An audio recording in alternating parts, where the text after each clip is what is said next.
Pada kesempatan ini, saya ingin membahas peran penting dari Kanwil Direktorat Jenderal Perbendaharaan sebagai Regional Chief Economist.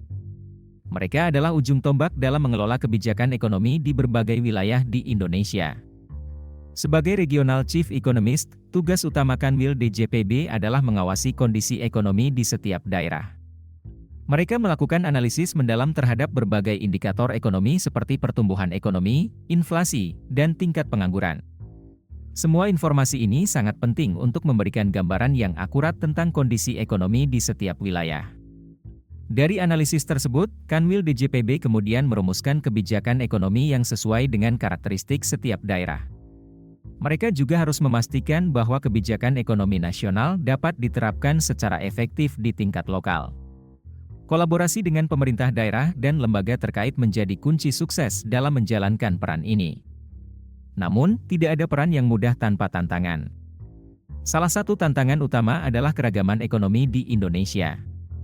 Setiap daerah memiliki karakteristik dan potensi ekonomi yang berbeda, sehingga kebijakan harus disesuaikan dengan kebutuhan lokal. Untuk mengatasi tantangan ini, peningkatan kapasitas sumber daya manusia, kualitas data ekonomi yang lebih baik, dan inovasi kebijakan perlu didorong.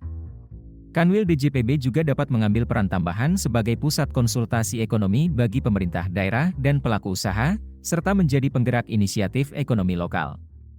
Dengan kolaborasi yang kuat dan langkah-langkah strategis yang tepat, diharapkan Kanwil DJPB dapat berperan lebih efektif dalam mendukung pertumbuhan ekonomi regional yang berkelanjutan dan inklusif. Semoga informasi ini bermanfaat dan dapat memberikan gambaran yang jelas mengenai peran penting Kanwil DJPB dalam perekonomian Indonesia.